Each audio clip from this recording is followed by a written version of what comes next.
morning. Secretary-General, make a few remarks on the Syria flash appeal, then we'll have a few questions, and he has to go to the Security Council. Sir.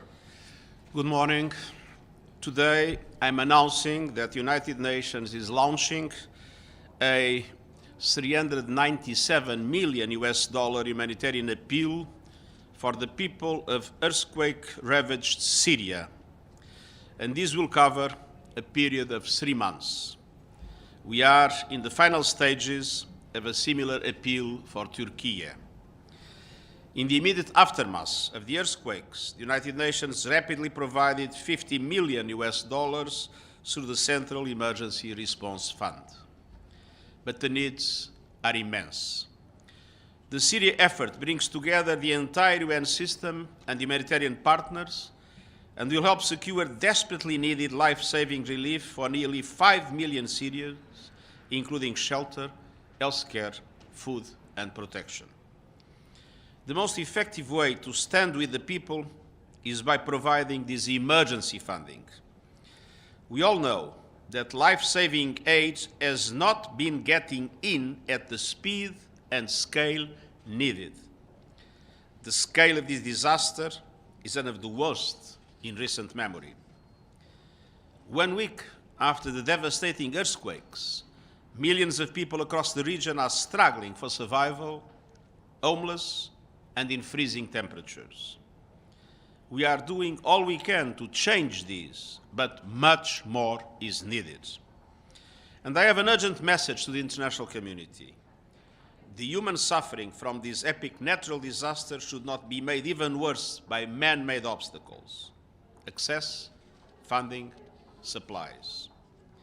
Aid must get through from all sides to all sides through all routes without any restrictions.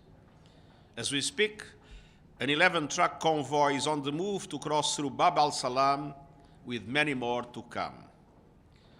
As High Commissioner for Refugees, I witnessed the enormous generosity and humanity of the Syrian people receiving and protecting refugees from neighboring countries, and always sharing with them their own limited resources.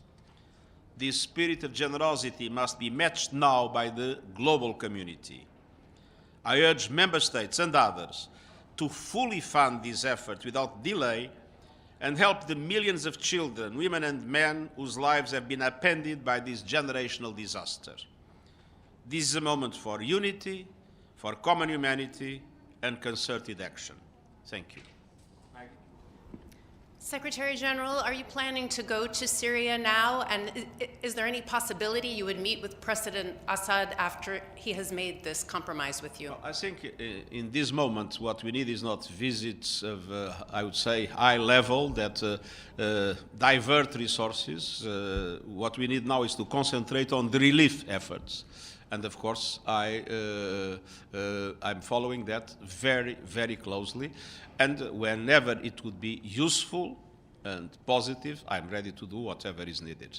The second question? Are you confident you don't need a UN Security Council resolution for this? You see it as a bilateral, that you don't need the Security Council to weigh in on this agreement?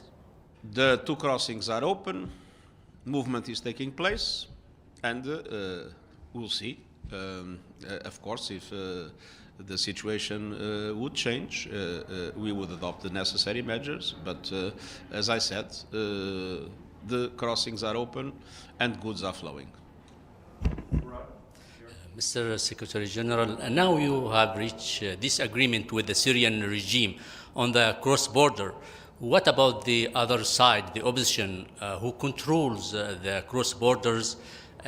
Any coordinations with them, any approval? Well, our position is very clear.